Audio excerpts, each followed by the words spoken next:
अस्सलामुअलैकुम students, this is Mohammad Bilal Sahab Chishti for you. आज हम इलेक्ट्रिसिटी स्टैटिक इलेक्ट्रिसिटी के एमसीक्यू पेपर करेंगे। So let's find out how well we do.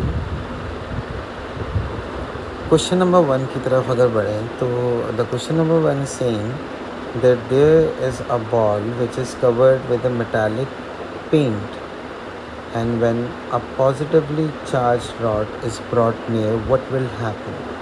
Definitely देखो, अभी तो आपके पास जो मेटालिक बॉल है वो अनचार्ज है, लेकिन पॉजिटिवली चार्ज रॉड जैसे ही उसके करीब आएगा तो आपके पास होगा क्या कि इस रॉड के पॉजिटिव चार्जेस की वजह से आपके पास जितने भी नेगेटिव चार्जेस हैं इस पेड़ के वो पॉजिटिव की तरफ अट्रैक्ट हो जाएंगे और सारे के सारे पॉजिटिव चार्जेस रिपेल हो जाएंगे। तो कुछ स्फेयर की हालत इस तरीके की लगेगी।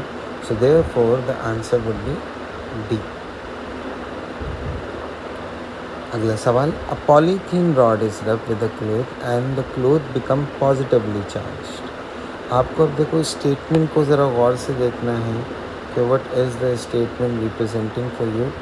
Cloth become positively charged, which statement describe the transfer of charge. तो अब से देखो, अगर क्लोथ पॉजिटिव हो गया है तो इसका मतलब ये है कि तमाम के तमाम नेगेटिव चार्जेस क्लोथ के पॉलीथीन पे आ गए हैं। अब ये चीज़ जहाँ पर हमारे पास मेंशन होगी हम उस चीज़ को आंसर करेक्ट कर देंगे। So if we read the first option, negative charges are transfer from the cloth to the polythene and that is actual the correct answer. आपके पास यही हुआ है, दैट इज़ वाई क्लोथ क्या बन गया आपके पास पॉजिटिव, उसके सारे के सारे नेगेटिव चार्जेस कहाँ पर आ गए आपके पास, पॉलीथीन रॉड के ऊपर आ गए। क्वेश्चन नंबर 3 में आपके पास बोला हुआ पॉजिटिवली चार्ज रॉड है और एक मेटालिक स्फीयर है जिसको एक इंसुलेटर स्टैंड के ऊपर रखा हुआ है। तो ये बताएं एक्स पोजीशन पे कौन से चार्जेस होंगे और वाई पोजीशन पे कौन से चार्जेस होंगे। तो डेफिनेटली जो आपके पास एक्स पोजीशन है वहाँ पर नेगेटिव चार्जेस होने चाहिए। क्यों? क्योंकि पॉजिटिव चार्जेस आपके पास करीब हैं एंड अनलाइक चार्जेस अट्रैक्ट। तो पॉजिटिव अट्रैक्ट्स नेगेटिव, तो एक्स पोजीशन पे ऑल नेगेटिव और वाई पोजीशन पे क्या हो जाएगा, लाइकवाइज चार्जेस रिपेल। तो पहले तो ये स्फीयर अनचार्ज था ना, तो इसके ऊपर इक्वल अमाउंट ऑफ पॉजिटिव और नेगेटिव चार्जेस होंगे। तो तमाम के तमाम उस स्फीयर में नेगेटिव चार्जेस अट्रैक्ट हो गए पॉजिटिवली रॉड की तरफ और तमाम के तमाम पॉजिटिव आपके रिपेल हो गए उस रॉड से। तो आपके पास होगा क्या कि एक्स पोजीशन पे आप देख सकते हैं that would be negative charge और वाई आपके पास पॉजिटिवली चार्ज होगी। So the answer is D. अब next question is, a polythene rod becomes charge when rubbed with a dry woollen cloth. The charge cause is as a result of. हमने दो bodies को अलग अलग different bodies जो यहाँ पे दी हुई है मेंशन है, एक पॉलीथीन रॉड है और एक आपके पास ड्राई वूलन क्लॉथ है। इनको जब रब किया तो डेफिनेटली ऑब्वियस सी बात है आपके पास यहाँ पे इलेक्ट्रोस्टैटिक चार्जिंग होगी। ये चार्जिंग किस वजह से हुई है? This charging is due to friction. Rubbing means friction, तो फ्रिक्शन की वजह से आपके पास ये चार्ज प्रोड्यूस हुए हैं। और याद रखिएगा, सिर्फ और सिर्फ इलेक्ट्रॉन ही मूव कर सकते हैं, प्रोटॉन मूव नहीं करते। सो the answer is friction producing a movement of electrons. कुछ पॉइंट्स हैं जो आपने याद रखने हैं, जैसे कि इलेक्ट्रॉन ही एक जगह से दूसरी जगह पर ट्रांसफ़र होते हैं, प्रोटॉन अपनी जगह से नहीं हिलते। तो कभी भी ऐसा रीज़न नहीं देना जिसमें ये चीज़ मेंशन हो कि प्रोटॉन मूव हो रहा है। Proton never moves. Question number 5 को देखते हैं। तो आपके पास ये एक पॉजिटिवली चार्ज स्फीयर है और एक अनचार्ज स्फीयर उसके करीब कर दिया गया है। तो देखिए यहाँ पर तो आपके पास पॉजिटिवली चार्ज है। अब जब एक अनचार्ज स्फीयर आ गया तो अनचार्ज का मतलब है कि इक्वल अमाउंट ऑफ पॉजिटिव और नेगेटिव। लेकिन आपके पास जिस तरह पॉजिटिवली चार्ज रॉड करीब आएगा इस अनचार्ज के, तो देखें आपके पास इनिशियली तो इन दोनों के पास इस तरीके से पॉजिटिव नेगेटिव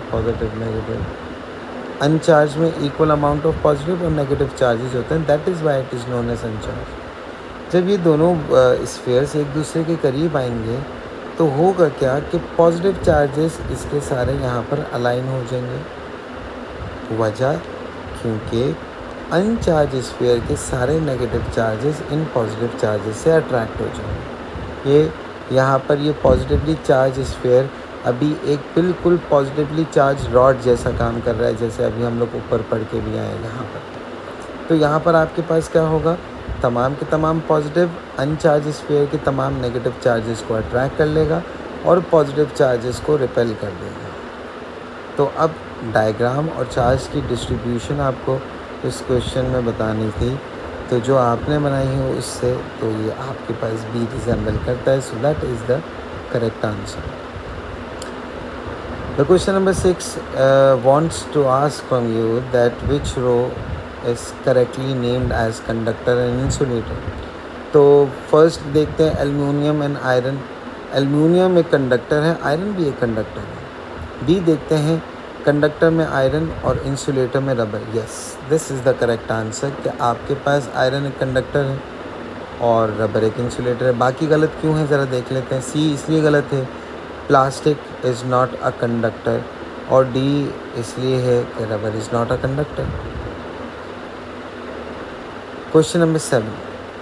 अच्छा, ये चीज़ अब आपके पास यहाँ पर थोड़ी सी समझने वाली है कि आपको आगे भी बहुत काम आएगी। अब देखें यहाँ पे हुआ क्या है, जो ये सेटअप आपके सामने बताया जा रहा है, ये सेटअप आपके पास किसी भी कंडक्टर को चार्ज करने का तरीका होता है थ्रू इंडक्शन। कि पॉजिटिवली चार्ज रॉड आपने एक अनचार्ज स्फीयर के करीब ला रहे हैं और एक अर्थ भी कनेक्ट आपने किया हुआ। तो बेसिकली यहाँ पे स्टेप्स होते हैं, वो स्टेप्स क्या होते हैं वो अभी हम लोग फर्दर पढ़ेंगे कि इस पूरे अपैरेटस के थ्रू हम लोग किस तरीके से एक अनचार्ज मेटालिक स्फीयर को चार्ज कर देते हैं। तो इस पूरे स्टेप में होता क्या है, यहाँ पे जो अभी हमसे सवाल पूछा हुआ है, what is the movement of charge on the sphere and what is the final charge of the sphere. देखिए, अर्थ आपका नेगेटिव चार्जेस है, याद रखिए। अगर कभी भी आपके पास कोई अनचार्ज मेटालिक स्फीयर है और उसको अर्थ के साथ भी कनेक्ट किया हुआ है और पॉजिटिवली चार्ज रॉड अगर उसके करीब आ रही है, तो होगा ये कि तमाम ये जो नेगेटिव चार्जेस है ना अर्थ से, ये आपके पास ट्रांसफ़र होंगे कहाँ पर, मेटालिक स्फीयर की तरफ, और इस पॉजिटिव चार्ज रॉड से अट्रैक्ट हो जाएंगे। दोबारा से मैं रिपीट कर रहा हूँ कि अगर एक मेटालिक स्फीयर अर्थ से कनेक्टेड है और पॉजिटिवली चार्ज रॉड उस मेटालिक स्फीयर के करीब आ रहा है, so what will happen, the negative charges will flow from earth to sphere, remember one thing। और फाइनल जो आपके पास चार्ज होगा मेटालिक स्फीयर के ऊपर वो नेगेटिव हो जाएगा। और ये किस तरीके से होता है ये अभी हम लोग इसको डिस्क्राइब भी करते हैं, लेकिन ये याद रखें ये मेटालिक स्फीयर को इंडक्शन के थ्रू चार्ज करने के प्रोसेसेस बताए हुए और ये apparatus बताया हुआ है। So what is the final answer, the negative charge moves from earth to sphere. और डेफिनेटली फिर आपके पास फाइनल चार्ज मेटालिक स्फीयर का क्या हो जाएगा, नेगेटिव हो जाएगा। ऑल्दो हम लोग को पहले अर्थ को डिस्कनेक्ट करना पड़ेगा और फिर आपके पास ये मेटालिक स्फीयर नेगेटिव चार्ज होगा। तो आपके पास आंसर इस कंडीशन में क्या आ गया, ए आ गया। अब देखें यहाँ पर आपके पास क्या है, वही काम कि एक पॉजिटिवली चार्ज रॉड स्फीयर के साथ कनेक्टेड है और स्फीयर अर्थ के साथ है। अब आपको पता है अर्थ से क्या चीज़ आएगी, अर्थ से आपके पास नेगेटिव चार्जेस जाएंगे स्फीयर के पास, ये इस पॉजिटिव रॉड से अट्रैक्ट हो जाएंगे, फिर हम अर्थ को हटाएंगे और फिर उसके बाद पॉजिटिवली चार्ज रॉड को हटा देंगे। तो फाइनल चार्ज जो स्फीयर के ऊपर होगा वो आपके पास क्या होगा, नेगेटिव होगा। तो अब इसमें से करेक्ट आंसर ढूंढना है, what describes the charge on the metallic sphere, it is negative because electrons are attracted towards rod, और negative charges को electrons ही बोला जाता है। So yes, A is the correct answer। आपके पास यहाँ पे डिफरेंट डायग्राम्स मेंशन है क्वेश्चन नंबर 9 में, and what you have to show charge distribution and the direction of the force. तो अगर मैं ए को देखूँ तो ये बता रहा है कि पॉजिटिव अट्रैक्ट हो गए, तो positive likewise charges always repel, they can never attract, so this is the wrong one. अगर बी को देखूं तो ये शो कर रहा है कि पॉजिटिव और पॉजिटिव रिपेल हो रहे हैं, यस लाइकवाइज चार्जेस रिपेल। और देखें डायरेक्शन भी आपके पास फोर्स की रिपेलिंग वाली बताई हुई है, so yes this is the correct answer. अब देख लेते हैं सी और डी गलत क्यों है। यहाँ पे आपके पास पॉजिटिव और नेगेटिव डायरेक्शन बिल्कुल सही बनाई हुई है कि ये these will attract each other, तो चार्ज डिस्ट्रीब्यूशन गलत हुई हुई है। चार्ज डिस्ट्रीब्यूशन अगर मैं इसकी सही तरीके से बनाऊँ तो क्या होगी आपके पास कि तमाम के तमाम पॉजिटिव और तमाम के तमाम नेगेटिव एक दूसरे से अट्रैक्ट करने के लग जाएंगे। तो the direction of the force was correct but the charge distribution was wrong. D वही। अब यहाँ पे चार्ज डिस्ट्रीब्यूशन सही है, डायरेक्शन ऑफ फोर्स गलत आ गई, तो this is wrong. The direction of force should be like this. तो सी और डी क्यों गलत हो, ए तो डेफिनेटली गलत था। तो आपके पास what is the correct answer, D is the correct answer. The question number 10 is actually want you to find out that which option contains only electrical insulators. Insulators are those materials which cannot conduct electricity or heat or through which charges cannot flow. तो आपके पास electric insulators कौन कौन से हो गए, मतलब कौन सा ऑप्शन है जिसमें सिर्फ इंसुलेटर्स ही रिप्रेजेंट हुए हैं। So that is I guess a glass plastic rubber, तीनों के तीनों आपके पास इंसुलेटर है। बी में अगर देखते हैं तो स्टील कंडक्टर है, सी में भी स्टील कंडक्टर है, डी में भी स्टील कंडक्टर है। 11 same question, positively charge rod और एक अनचार्ज स्फीयर है, एक दूसरे के करीब आ गए, तो अब तो आपको रट्टा लग जाना चाहिए इस आंसर का। क्या आपके पास होगा क्या, the negative charge of the uncharged metallic sphere will attract towards the positive और positive charge will repel from the positive rod, और इस तरीके की कुछ चार्ज डिस्ट्रीब्यूशन आपके पास स्फीयर के ऊपर हो जाएगी। सो द आंसर इज डी। अगर आप में से किसी को भी कोई भी सवाल समझ में नहीं आया हो, कमेंट सेक्शन में मुझे बताइएगा, मैं आपको दोबारा रिपीट करवाऊँगा बेटा। इसके एक फॉलोअप वीडियो बनाऊँगा जिसमें आपको मैं इनके जो जो चीज़ें समझ में नहीं भी आई वो भी बताऊँगा। Question number 12, a student rubs a rod held in his hand. Okay. What action causes the rod to gain large electrostatic charge? अब ज़रा देखें, rubbing is the correct answer. अब कौन से दो मटेरियल्स को रब करें तो सबसे ज़्यादा चार्जेस, स्टैटिक चार्जेस आपके पास गेन हो जाएंगे। अब तीनों में अगर देखो चारों ऑप्शन में रबिंग ही है, लेकिन अब यहाँ पर हमें चूज़ करना है करेक्ट मटेरियल्स। तो देखते हैं, आपके पास rubbing iron rod with steel magnet, no, दोनों सेम टाइप ऑफ मटेरियल है, दोनों कंडक्टर है, इतना अच्छा नहीं आएगा। Iron rod with woollen duster, yes they can create, लेकिन और देखते हैं। Polythene rod with steel magnet, no. Polythene rod with woollen duster, yes. Iron और वुलन से ज़्यादा आपके पास पॉलीथीन रॉड और वुलन डस्टर को रब करने से चार्जेस डेवलप हो सकते हैं। 13 देखते हैं, तो आपके पास स्फीयर्स की डायग्राम दी हुई है, आपको चार्ज डिस्ट्रीब्यूशन और डायरेक्शन ऑफ फोर्स बतानी है।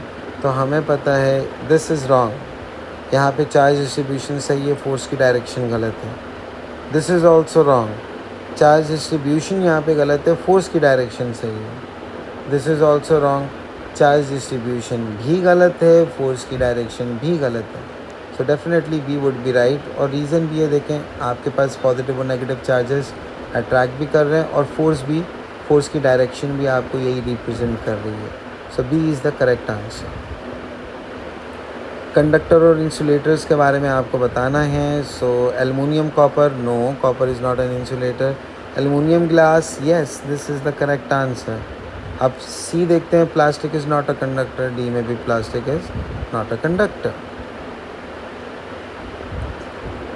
The question number 15 is saying which material is best for magnetic screening. Magnetic screening का मतलब ऐसा होता है, अगर इन डेप्थ हम लोग देखें तो मैग्नेटिक स्क्रीनिंग ऐसे ऑब्जेक्ट्स को बोलते हैं जहाँ पे हम लोग कोशिश करते हैं कि एक्सटर्नल मैग्नेटिक फील्ड लाइंस उन ऑब्जेक्ट्स को डिस्टर्ब ना करें। इन शॉर्ट, आसान अल्फाज में मैग्नेटिक स्क्रीनिंग का मतलब ये होता है ऐसे मटेरियल्स जिनके अंदर मैग्नेट मौजूद होता है उसको मैग्नेटिक स्क्रीनिंग बोलते हैं। तो which material is best for magnetic screening? That is iron. Iron क्यों है? क्योंकि iron is a ferromagnet. अभी हम फेरो मैग्नेट्स की डिटेल में नहीं पढ़ते क्योंकि this chapter is related to electrostatic charges, तो यहीं तक ही रहते हैं। फेरो मैग्नेट्स के बारे में भी आपको बताएंगे जब हम मैग्नेटिज्म के बारे में पढ़ेंगे। अब पॉलीथीन रॉड, 16 क्वेश्चन है। Polythene rod rub with the duster then attract small pieces of paper. मतलब डस्टर तो चार्ज हो गया। Are the charge and the duster charge, are the rod and the duster charge और uncharge? Definitely जिन दोनों bodies को आप रब कर रहे होते हैं वो दोनों की दोनों बॉडीज़ चार्ज होती हैं। ऐसा नहीं है कि एक चार्ज हुई एक अनचार्जिंग, नहीं, दोनों में चार्जेस ट्रांसफ़र होते हैं ना। कि एक मिसाल है, अगर पॉलीथीन रॉड है और डस्टर है तो एक के पास तमाम के तमाम पॉजिटिव आ जाएंगे, एक के पास तमाम के तमाम नेगेटिव आ जाएंगे, तो both the bodies would be charge. तो रॉड और डस्टर दोनों आपके पास चार्ज होंगे, तो A is the correct answer. ये तो बहुत इजी क्वेश्चन है। अभी इस टाइप का क्वेश्चन हम लोगों ने किया भी है कि अब अच्छा, ऊपर पॉजिटिवली चार्ज थी, अब नेगेटिवली चार्ज रॉड लिया। अगर एक नेगेटिवली चार्ज रॉड है तो ये जो पेंडुलम आपके पास मूव हो रहा है मेटालिक स्फीयर जिसके साथ कनेक्टेड है, डायरेक्शन और चार्ज डिस्ट्रीब्यूशन आपको बतानी है। तो डेफिनेटली आपके पास होगा क्या कि नेगेटिव चार्ज रॉड तमाम के तमाम पॉजिटिव चार्जेस को अट्रैक्ट कर लेगी। सबसे पहली चीज़ तो ये बॉब यहाँ पर मूव करेगा, तो ये आपके पास हो क्या जाएगा, यहाँ पर बॉब आ जाएगा और आपके पास बॉब के वो साइड जो नेगेटिव रॉड के करीब है वहाँ पर तमाम आपके पास पॉजिटिव चार्जेस आ जाएंगे और इसी मेटल स्फीयर के जो अभी तक अनचार्ज था लेकिन इस रॉड के आने की वजह से आपके पास ये चार्ज डिस्ट्रीब्यूशन इसकी डिफरेंट हो गई, तो पॉजिटिव एक साइड पे आ गए नेगेटिव के करीब और नेगेटिव रिपेल होके दूसरी साइड पे चले गए आपके पास। तो चार्ज डिस्ट्रीब्यूशन क्या होगी स्फीयर के ऊपर और डायरेक्शन क्या होगी इंसुलेटिंग थ्रेड की? So the answer would be A. आगे बढ़ते हैं। क्वेश्चन नंबर 19, 18 असल में उसमें ऑप्शंस नहीं दिए हुए तो वो 19 में है। तो 19 is to charge an isolated sphere by induction the following 4 processes are required. लेकिन ये वही चीज़ है जिसके बारे में मैं अभी थोड़ी देर पहले ऊपर आपको बता रहा था कि इंडक्शन वाला प्रोसेस, ये चीज़, या फिर ये भी अपरेटस आपके पास वही चीज़ है कि आप एक मेटालिक स्फीयर को या आप किसी भी कंडक्टर को चार्ज कर रहे हो by the process of induction. अब स्टेप्स आपको बता दिए, आपने ऑर्डरिंग करनी है स्टेप्स की। सो फर्स्ट हम लोग स्टेप्स रीड कर लेते हैं। आपको बोला क्या जा रहा है? P है the sphere is earth by touching it, okay. Q है आपके पास the earth connection is remove from the sphere.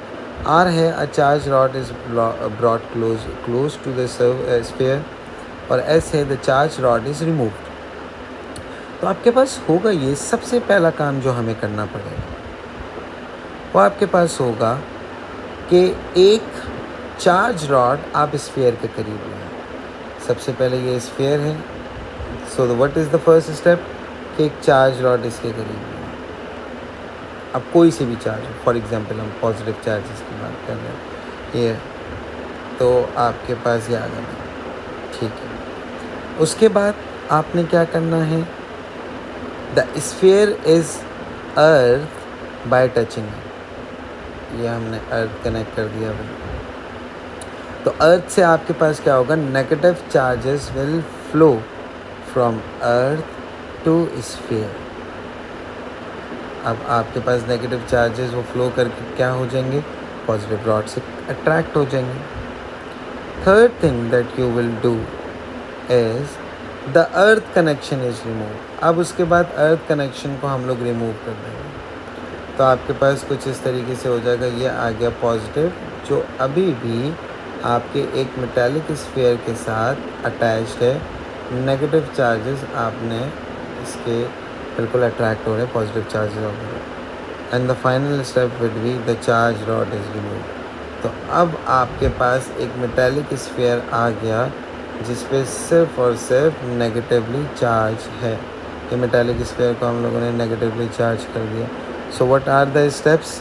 अगर रीऑर्डरिंग करें तो आपके पास C is the correct answer, कि आप पहले चार्ज रॉड को लाएंगे, फिर स्फीयर को अर्थ के साथ कनेक्ट करेंगे, फिर आपने अर्थ को रिमूव करना है, and at last charge rod को रिमूव करना है। In this way you will charge a metallic sphere, and this process is known as induction, or we can say charging a metallic body through induction। 20th देखते हैं, आपके पास x और y है। x और y एक दूसरे के बिल्कुल क्लोजली मूव कर रहे हैं until they touch। what is the charge distribution? Definitely दोनों नेगेटिवली चार्ज हैं, तो likewise charges repel each other। तो आपके पास C is the correct answer, दोनों एक दूसरे को रिपेल करेंगे, डेफिनेट सी बात है। अब यहाँ पर आपके पास क्या है, ये भी एक इंडक्शन का प्रोसेस ही बताया जा रहा है। अब यहाँ पे एक के बजाय अर्थ रॉड नहीं लगाई भी, यहाँ पे हम दो मेटालिक स्फीयर जो एक दूसरे को टच कर रहे हैं उसके थ्रू हम लोग यहाँ पर पी और क्यू को चार्ज करेंगे। देखिए अब यहाँ पे क्या होगा, पॉजिटिवली चार्ज रॉड हम लोग पी के करीब ले आएंगे, तो आपके पास होगा क्या कि जब ये पॉजिटिवली चार्ज स्फीयर आपके पास पी के करीब आएगा, और ध्यान रहे पी और क्यू एक दूसरे को टच कर रहे हैं, दोनों अभी न्यूट्रल हैं, तो बिकॉज दे आर टचिंग तो चार्जेस यहाँ से यहाँ ट्रांसफ़र हो सकते हैं। तो आपके पास होगा क्या, और डेफिनेटली यहाँ से यहाँ पे भी जा सकते हैं। तो क्योंकि पॉजिटिवली चार्ज रॉड पी के करीब आया, तो पी और क्यू के दोनों के मिला के नेगेटिव चार्जेस कहाँ पे आ जाएंगे भाई, यहाँ पर आ गए, और दोनों के पॉजिटिव चार्जेस रिपेल होके कहाँ पे आ जाएंगे, यहाँ पे आ जाएंगे। अब अगर हम लोग चार्जिंग कर रहे हैं तो वैसे तो आपका यहाँ पे क्वेश्चन में यहीं तक ही पूछा हुआ है, लेकिन मैं पूरा स्टेप प्रोसेस ही बता रहा हूँ। फिर हम लोग क्या करते हैं, एक स्फीयर को रिमूव करते हैं, keeping the positively charge sphere to near to P. तो ये पॉजिटिवली चार्ज स्फीयर आपके पास पी के करीब ही रहा, चार्ज डिस्ट्रीब्यूशन थोड़ी सी गलत बना दी, तो ये आपके पास ये पॉजिटिवली चार्ज रॉड करीब ही रहा, पी को हमने अटैच ही रखा, क्यू को दूर ले गए। तो अब देखें क्यू के पास सिर्फ और सिर्फ पॉजिटिव चार्जेस है, और एट द एंड इस पॉजिटिव चार्ज को भी हटा देंगे, तो आपके पास पी के पास सिर्फ और सिर्फ क्या हो जाएंगे, negative charges. This is how we charge without the earth connection. तो अब आपके पास होगा क्या कि final answer P negatively charge हो गया, क्यू पॉजिटिवली चार्ज हो गया, और साइज़ ऑफ द चार्ज वो हमेशा इक्वल ही रहेंगे, वो कभी भी अनबायस्ड नहीं होते, वो हमेशा अनबायस्ड रहते हैं, तो हमेशा इक्वल ही रहते हैं। So what is the correct answer? The answer is A, P negative, Q positive, and the size of charges would be equal.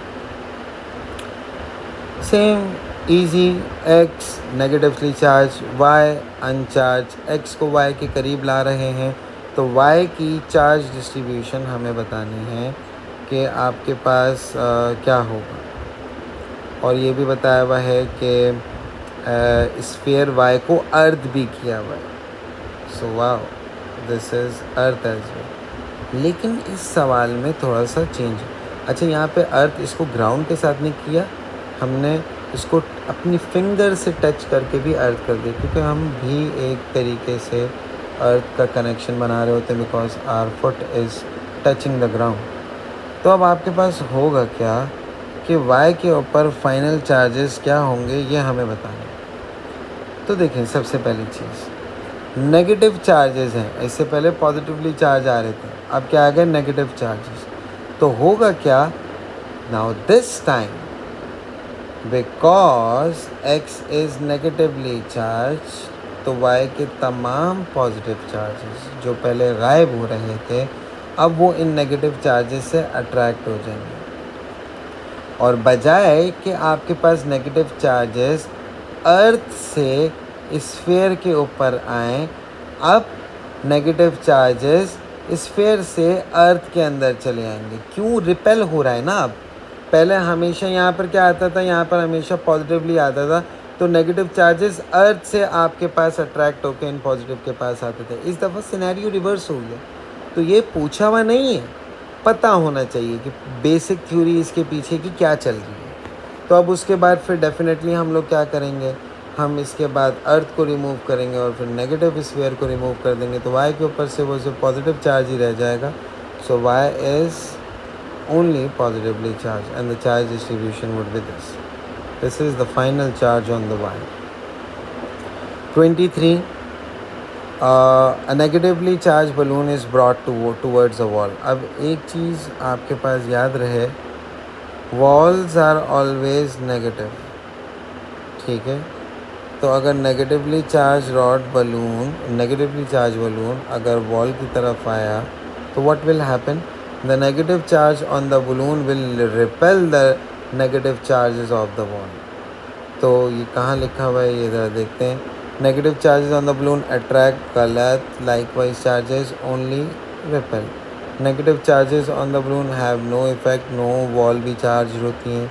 Negative charges on the balloon repel the negative charges in the wall. Yes, correct answer. हाँ, question number 24। एक negatively charge rod को हम एक isolated piece of metal के करीब लाए, what is the charge distribution. Negative charge से सारे पॉजिटिव अट्रैक्ट हो जाएंगे और नेगेटिव रिपेल होके चले आएंगे, और ये ए आपको रिप्रेजेंट कर रहा है। देखो, पॉजिटिव अट्रैक्ट हो गए और सारे नेगेटिव रिपेल होके यहाँ पे आ गए। यहाँ पर आपके पास ये अट्रैक्ट तो कर रहे हैं, यहाँ पर भी पॉजिटिव है, सो दिस इज़ रॉन्ग। यहाँ पर आपके पास नेगेटिव अट्रैक्ट कर रहे हैं, रॉन्ग। नेगेटिव अट्रैक्ट कर रहे हैं, ये भी रॉन्ग, और रिपेल भी कर रहे हैं, ये तो चलो ठीक है, ये वाली बीच वाली चीज़ गलत है। 25. Perspex rod can be charged positively by rubbing it with a woolen cloth. How does the rod gain its charge? Rod को क्या चार्जेस मिलेंगे, आपको ये बताना। देखें, जब रॉड और वूलन क्लोथ को जब हम रब करते हैं, तो डेफिनेटली फ्रिक्शन के थ्रू हम इन दोनों बॉडीज़ को चार्ज कर रहे हैं। तो आपके पास होता क्या है, rod become positively charge and this cloth become negatively charge. अभी ऊपर ऐसे सवाल किया भी था, तो अब यही बोला, how does the rod gain it's charge. तो रॉड ने अपने तमाम के तमाम नेगेटिव चार्जेस, जिनको इलेक्ट्रॉन बोला जाता है, वो लूज़ कर देगा। So what is the correct answer, the rod loses electron and it is represented in C. अब ये थोड़ा सा करंट एंड इलेक्ट्रिसिटी से रिलेटेड सवाल आ गया, but no problem, we have done that chapter as well, so we can do this. You have been given that the current in the electric heater is 10 ampere, so this is the value for I, and you have been given the time, this is 5 minutes. Now you have to convert these minutes into seconds, so you can just multiply 5 with 60 and you will get your answer as 300 seconds. Now what you have to find out, you have to find out how many charges. So what is the formula for current? Current is basically known as rate of flow of charges. So I is equals to Q over T. You have been given the value for the current, which is 10. You have to find out the value of Q, and you have the time 300. So this 300 would go there and it would be multiplied by 10, and 300 multiplied by 10 is known as 3000. So the answer would be 3D, and the unit for charges is coulombs, which is represented at C. Same question. These are the two spheres. Positively charge rod आ गई है करीब, इनके charge distribution बतानी है। अब यहाँ पर देखें, बहुत सारे बच्चे गलती करते हैं। The reason I tell you. देखिए, पॉजिटिव से नेगेटिव आपके पास अट्रैक्ट हो जाएगा और ये इधर जाएगा, और यहाँ पर आपके पास क्या आ जाएंगे, पॉजिटिव। अब यहाँ पर पॉजिटिव आने की वजह से ये जो स्फीयर है, ये भी तो अनचार्ज था ना, तो इस अनचार्ज में भी आपके पास क्या हो जाएगा, चार्ज डिस्ट्रीब्यूशन चेंज हो जाएगी। तो इसके पॉजिटिव होने की वजह से आपके पास होगा क्या कि यहाँ पे भी सारे नेगेटिव आ जाएंगे और इसी तरीके से आपके तमाम के तमाम पॉजिटिव रिपेल होकर यहाँ पर आ जाएंगे and definitely it would be sliding towards this direction as well, क्योंकि दूसरा वाला भी इसी डायरेक्शन में जा रहा है। तो ये तमाम चीज़ें आपको किस ऑप्शन में रिप्रेजेंट की हुई हैं? ए। बी में क्या गलत है? ये अनचार्ज ये गलत है। सी में भाई ये तो रिपेल हो रहा है, हालांकि पॉजिटिव नेगेटिव अट्रैक्ट होना चाहिए, गलत। डी में आपके पास क्या है कि पॉजिटिव और ये पॉजिटिव रिपेल हो गया, no, the positive charges will attract, तो this is the correct distribution of charges. 28 देखते हैं। एक पॉजिटिवली चार्ज रॉड, एक uncharged sphere, what will happen to the charge distribution?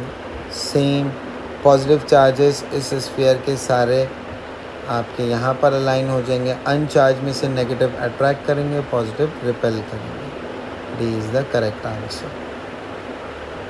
अब 29 में आपके पास बोला हुआ है रॉड है और एक क्लोथ है, रब कर रहे हैं हम, क्लोथ नेगेटिवली चार्ज हो गया, तो कौन सी डायग्राम यहाँ पे आपको रिप्रेजेंट कर रही है करेक्ट डिस्ट्रीब्यूशन? तो देखिए क्लोथ नेगेटिवली चार्ज हो गया तो डेफिनेटली रॉड पॉजिटिव हो गया, तो सी और डी तो वैसे ही गलत होगा क्योंकि उसमें रॉड पे नेगेटिव लिखा हुआ, तो ए और बी में से करेक्ट आंसर होगा। तो अब आपके पास रॉड पॉजिटिव हो गया means the rod has moved it's electron towards the cloth, so the electron moves from the rod onto the cloth and that is represented in A and that is the correct answer. बहुत simple. अब आपको पता चल गया है यहाँ पर हो क्या रहा है। यहाँ पर एक्चुअली में दो मेटालिक स्फीयर को इलेक्ट्रोस्टैटिक इंडक्शन के थ्रू चार्ज किया जा रहा है।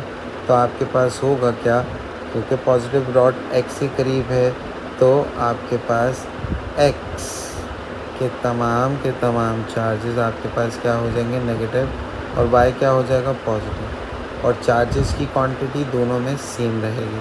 तो इन्होंने बोला what will be the charge on y, तो y अभी जैसे कि बताया पॉजिटिव हो जाएगा and the charges would be equal as that of x।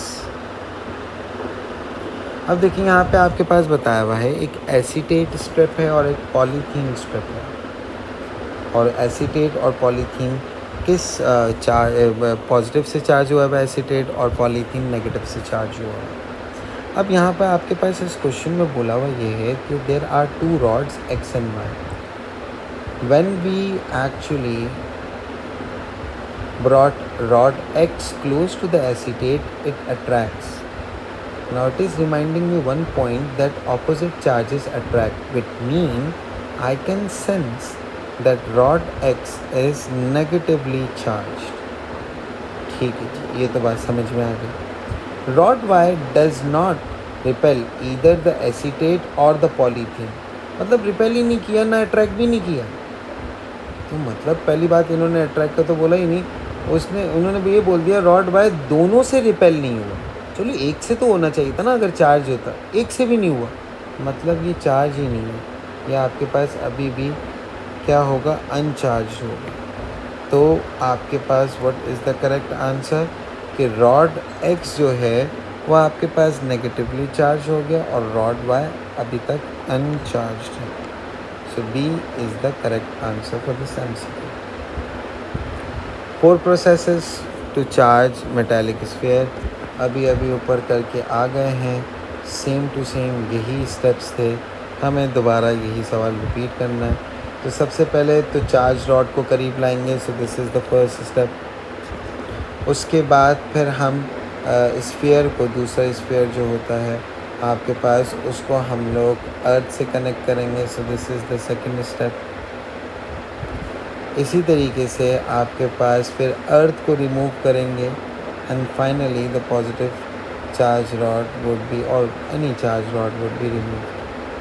तो ये सीक्वेंस आपको कहाँ पे बताई हुई है, R P Q S C is the correct answer. Now what is being represented over here, एक क्लाउड है, पॉजिटिवली चार्ज रॉड है, और ट्री और ग्राउंड है। Now what they are saying What is the charge induced on the tree and how do the charged particles remove or are moved? तो tree के ऊपर क्या चार्जेस होंगे, एक तो हमें ये बताना है। तो डेफिनेटली क्लाउड के ऊपर पॉजिटिव हैं, तो ट्री के ऊपर आपके पास क्या होंगे, नेगेटिव चार्जेस होंगे। अब मूवमेंट ऑफ चार्जेस भी हमें बतानी है, तो आपके पास होगा क्या मूवमेंट ऑफ चार्जेस। अब ये वही ऊपर जैसा हिसाब किताब आ गया, बस आपके पास इन्होंने डायग्राम अलग कर दी, बात वही है। पॉजिटिवली चार्ज रॉड आ रहा था, एक स्फीयर था जिसको अर्थ किया हुआ था, यहाँ पे स्फीयर की जगह एक अनचार्ज बॉडी की जगह ट्री इस्तेमाल कर लिया और ट्री को अर्थ किया हुआ, और पॉजिटिवली चार्ज क्लाउड आ रहा। तो definitely what will happen, the negative charges और the electrons will move from ground towards the tree, और ट्री का आपके पास ओवरऑल चार्ज क्या हो जाएगा, नेगेटिव होगा। तो negative charge on the tree and the negatively charge particle move up the tree, attract करेंगे ना पॉजिटिव से, इसलिए ऊपर जा रहे हैं। आपको यहाँ पे इलेक्ट्रिक फील्ड लाइंस बनानी है, तो ए तो इज़ टोटली रॉन्ग, ऑल्दो ये बोल रहे हैं कि नेगेटिव नेगेटिव रिपेल कर रहे हैं, वो बात सही है, लेकिन यहाँ पे इलेक्ट्रिक फील्ड लाइंस में आपके पास इनकी डायरेक्शन गलत बनाई हुई है। The electric field lines goes in to the negatively charge particle but they are representing outward, so this is wrong. You can see B is correct, क्यों, पॉजिटिवली चार्ज रिपेल भी करते हुए नज़र आ रहे हैं, प्लस इनकी डायरेक्शन भी electric field lines की सही है। पॉजिटिव की इलेक्ट्रिक फील्ड लाइंस की डायरेक्शन आउटवर्ड होती है, अवे फ्रॉम द चार्ज, ठीक है।